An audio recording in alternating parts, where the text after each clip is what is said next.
निवेदन करेंगे। आज की जो पूर्णिमा है, प्रयास करो भोलेनाथ जी को एक श्वेत चावल का दाना शंकर भगवान को समर्पित जरूर करो। और रात्रि के समय पर जब चंद्र पूर्ण आनंद के साथ में हो और यदि कोई शरीर में बहुत ज्यादा कोई रोग ग्रसित हो गया है, कोई चर्म रोग हो गया है, कोई शरीर में कोई भयंकर रोग हो गया है, तो छोटी सी बेलपत्र शंकर भगवान पर चढ़ी हुई चंद्रमा की रोशनी में चंद्रमौलेश्वर महादेव का नाम लेकर औषधि के रूप में उसको चबा चबा कर खा लो चंद्रमा की रोशनी में। उससे वो औषधि का काम करेगी और तुम्हारे रोगों को समाप्त। चंद्रमौलेश्वर महादेव का स्मरण। कौन से महादेव? चंद्रमौलेश्वर। और चंद्रमौलेश्वर महादेव की। चंद्रमौलेश्वर शिव उपासना ये बहुत और अद्भुत सुंदर पूर्णिमा है। बाबा की बड़े आनंदमय स्वरूप है। चंद्र की रोशनी में आप लोग तो खीर खाते ही हो, और साथ में एक बेलपत्र का प्रयोग भी जरूर कर देखो, तो आपकी जिंदगी में ना जाने कितने रोगों को समाप्त कर दे। कितने रोग। और वो बेलपत्र छोटी लेना, ज्यादा बड़ी बेलपत्र नहीं लेना। छोटी सी बेलपत्र लो, शिव पर चढ़ी हुई श्री शिवाय नमस्तुभ्यम बोलकर चंद्र पूर्णता में जब हो, रात्रि के समय पर एक बेलपत्र चंद्रमौलेश्वर महादेव का नाम लेकर उसको चबा चबा कर। जिसको खाने पर मुंह में छाले हो जाते हैं या छाछर हो जाता है तो उसको पीस लो, पीस कर बाहर बैठकर गोली लेकर उसको पानी से निकल जाओ और उसको खाओ औषधि के रूप। कहते हैं पूर्णिमा की रात्रि की चंद्रमा की रोशनी एक ऐसी रोशनी होती है जिसमें जितनी औषधीय पौधे होते हैं उसमें एक बल उत्पन्न हो जाता है जो हमारे शरीर के सारे रोगों को समाप्त कर देता है। सारे। आपके यहाँ खीर रखते हैं, हमारे यहाँ हम हमारे कुबेरेश्वर धाम पर बेलपत्र रखते हैं रात्रि के समय पर। और वही बेलपत्र जब कोई बहुत ज्यादा तकलीफ में होता है तो वही बेलपत्र का चूरा बस सूख जाती है, उसको दे देते हैं, भाई यही पाते रहो। औषधीय तत्व है। आप लोग छत पे खीर रखो, हम बेलपत्र रख देते हैं अमृत इसमें, वो तो पहले से ही तो बेलपत्र और बलवान हो जाए, और आनंदित हो। औषधि शिव तत्व है हमारा। भगवान शंकर की आराधना साधना अवश्य। लोटे में इतना बल आ गया। एक महाराज जी ने, एक महिला जल चढ़ा रही थी और महाराज जी ने उसका लोटा छुड़ा लिया। हमने कथा पत्र आया था टीवी पर चला हुआ पत्र और अभी भी डला होगा। पर उन्होंने लोटा छोड़ाया और कहा इतना गंदा लोटा रहा तेरा, और चढ़ी पानी चढ़ाने के लिए सारा। उसने लोटा उठाकर बाहर फेंक दिया। आखिरी में वो महाराज की गति जो बिगड़ी, पत्नी लेकर उसी महिला के पास गई कि पति को ये बीमारी हो गई है, पूछो क्या पता क्या हो गया। वो लेकर बाबा कुबेर भंडारी के दरवाजे पर पहुंची। सूचना आई कि आपने जो पत्र पढ़ा था वो महाराज शरीर से चलते नहीं बन रहा था, पाँव मुंह सब का। हमने कहा कि एक काम करो कि पात्र का अपमान हुआ है, उसी पात्र से इसका जल चढ़ा हुआ वही पात्र पानी में गलाओ। उसी पात्र को ये हम नहीं कर रहे, ये स्कंद पुराण कुमार खंड वर्णन कर रहा है कि पात्र का अपमान का बल कितना होता है कि वो जो अप्सराएं थी वो मगर बन जाती है। पात्र का अपमान देखिएगा। हमने बस इतना ही खबर करवाई कि वो पात्र जो फेंका गया था उसी पात्र से शिव जी पे जल चढ़ाकर उसी पात्र, खाली पात्र को पानी में डालो, बाल्टी में डालकर उसी का स्नान कराना प्रारंभ करो। आज वो ब्राह्मण देवता वापिस चलना प्रारंभ कर दिए, शरीर में काम करना प्रारंभ। पात्र की बड़ी महत्व। तुम्हारे घर में दीपक रोज लगाते हो रोज? मंदिर में दिया जलाते हो, पीतल का, तांबे का, चांदी का, स्टील का, जो दिया तुम्हारे घर में होगा रोज लगाते हो। बत्ती रोज जलाते हो, 5 दिया होंगे तो कभी बदल बदल के मांझ कर, खासा कर धोकर उस दिए को लगाते हो। पर कभी विष्णु पुराण को पढ़िए, विष्णु पुराण में दीप की महिमा आई है, और विष्णु पुराण में जब दीप की महिमा को हम पढ़ते हैं तो उस दीप महिमा में वर्णन आता है कि दीप देव में इतना बल हो जाता है, रोज दीप लगता है भगवान के सामने, रोज उतारा जाता है, रोज बार बार उतरता है, उस दीप में इतना बल आ जाता है कि यदि कोई बीमार व्यक्ति है और उसका रोग समाप्त नहीं हो रहा तो वो जो दीप है जब वो ठंडा हो गया उसी दीप को पानी के अंदर डाल दिया जाता है और उसी पानी से उस व्यक्ति को स्नान कराना प्रारंभ कर दिया जाता है, उसका रोग समाप्त हो जाता है। इतना बल दीप में हो जाता है। तुम पूजन की सामग्री को, पूजन की जिस आसन पर हम बैठकर जप करते हैं, बोलो आसन सिद्ध होता है कि नहीं होता? जम के तो बोलो। जिस माला पे हम जप करते हैं वो माला सिद्ध होती कि नहीं होती है? माला सिद्ध हो जाती, आसन सिद्ध हो जाता है, वस्त्र सिद्ध हो जाता है। कितना कितना भाव का शास्त्रों का अध्ययन करने वाला व्यक्ति इस सब चीजों पर स्मरण करता है कि दीप, हम कहते हैं तुम्हारे घर में ज्यादा दीपक बढ़ाने की जरूरत नहीं है, जो तुम्हारे यहाँ 4-5 दीपक हैं उसी से आरती पूजन सब करा करो उन दियों से, क्योंकि उन दीप में बल आते चलेगा, वो दीपक में शक्ति आती चलेगी।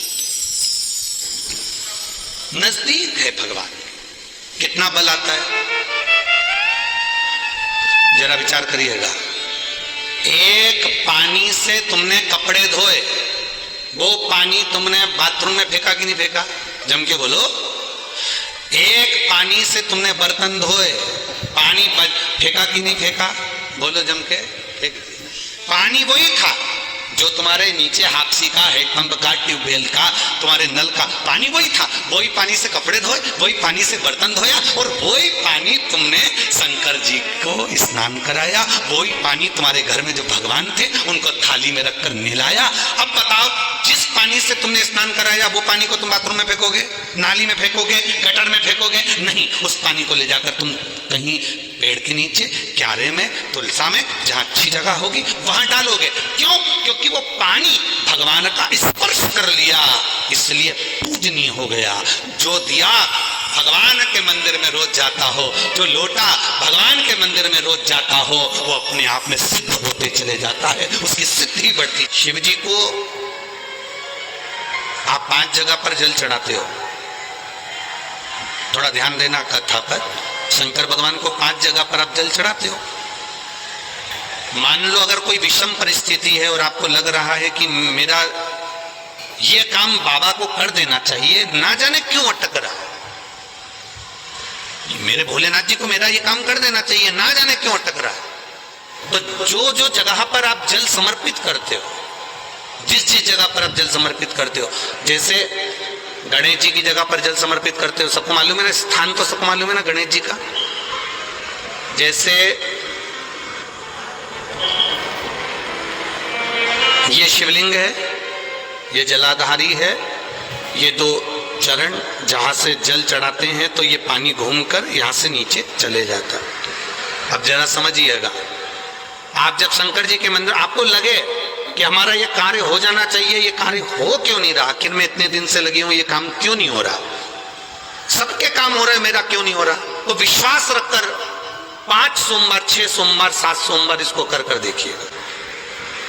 गणेश जी का स्थान जहां से पानी बहता है उसके सीधे हाथ पर, वहां पर एक बेलपत्र समर्पित कर कर थोड़ा सा जल वहां समर्पित करिए।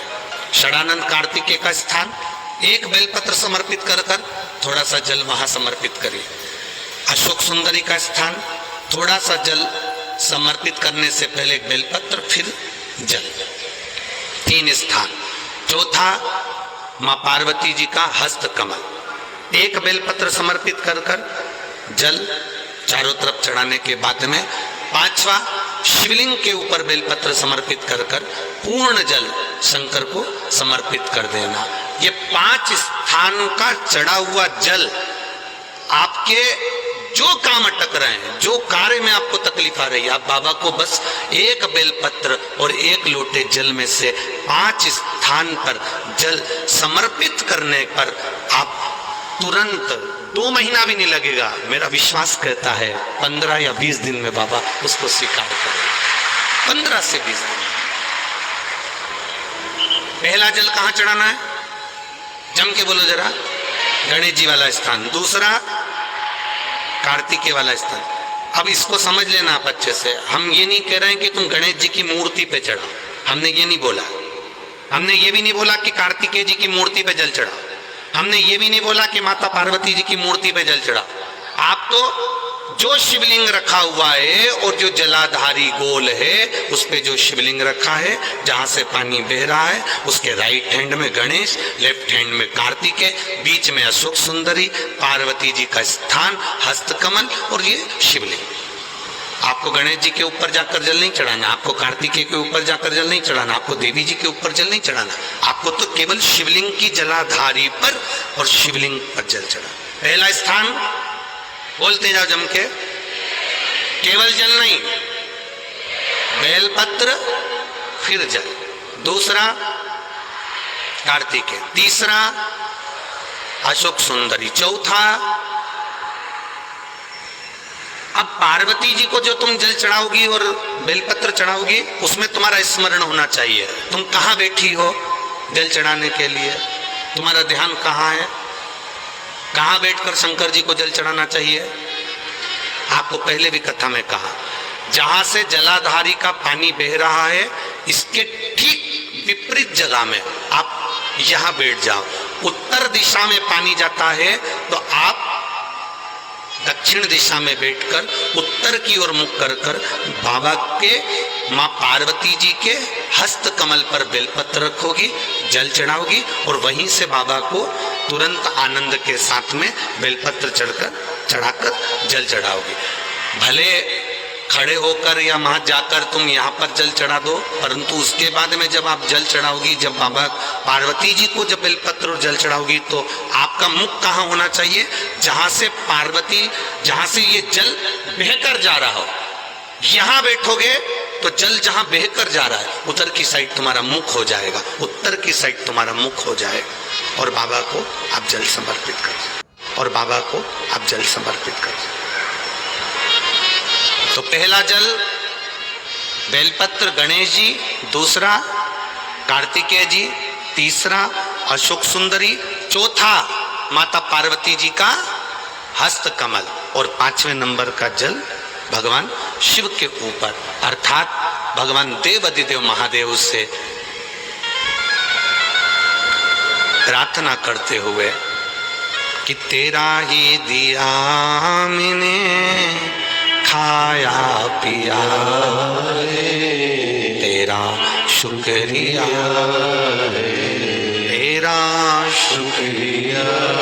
बाबा से प्रार्थना करते हुए, बाबा से अपने दिल की बात कहते हुए, बाबा से अपने मन की बात कहते हुए, अपने हृदय की बात भगवान देवाधिदेव महादेव से कहते हुए, ये 5 स्थान पर चढ़ाया गया जल आपके मनवांछित फल की प्राप्ति करा देता है, आपको सुख का अनुभव करा देता है। 5 जगह पर चढ़ाया, कम से कम 5 या 7 सोमवार अवश्य चढ़ाओ।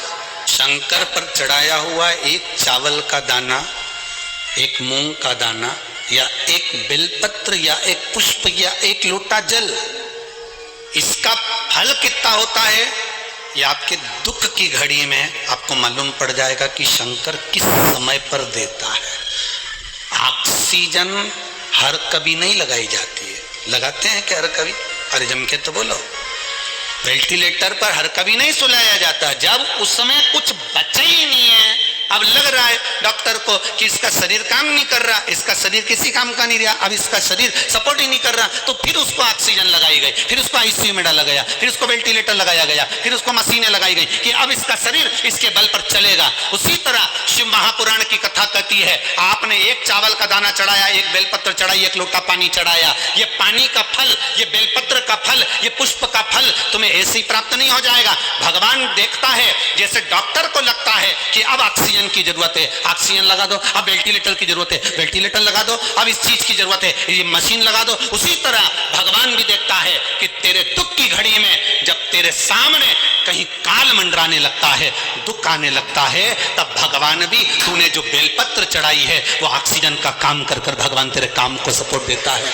तूने 1 लोटा पानी चढ़ाया है, भगवान कहता है मेरे लिए वेंटिलेटर के बराबर। तेरे को तकलीफ आएगी, तेरे को कष्ट आएगा, तेरी बीमारी बढ़ेगी, तेरे को अगर धन की जरूरत पड़ेगी, तेरे को दुख आएगा, तो समझ लेना तूने जो 1 लोटा पानी चढ़ाया है वो तेरे सामने आकर खड़ा हो जाएगा। ये जल खाली नहीं जा सकता, ये बेलपत्र खाली नहीं जा सकता, ये एक पुष्प जो भगवान को चढ़ाया गया है ये खाली नहीं जा सकता। तू जो चढ़ाया है वो तुझे प्राप्त होगा, जो तूने समर्पित करा है वो तुझे मिलेगा।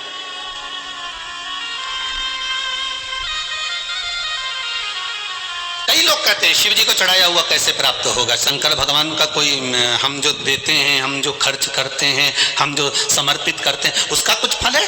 आपने अगर शिव महापुराण में 1 रुपया भी लगाया है, 1 रुपया भी लगाया है, तारीख लिख लेना, दिन लिख लेना, तिथि लिख लेना, और वही तारीख अगले साल मिला लेना कि जो तुमने खर्च करा, ये टेंट में, ये बिछात में, ये भोजन में, ये भंडारे में, ये बिछात में, ये पूजन में जो तुमने खर्च करा, उसको लिख कर रखना कि कितना खर्च करा, और उसका कितना मिलता है वो अगले साल की यही तारीख और ये तिथि मिला लेना, यही तारीख और ये तिथि मिला लेना, उसका बढ़ोतरी कर कर कितना प्राप्त हुआ है वो आप मिला कर रखिए। आपको कितना मिला वो बाबा ही जानता है, वो बाबा ही करने वाला।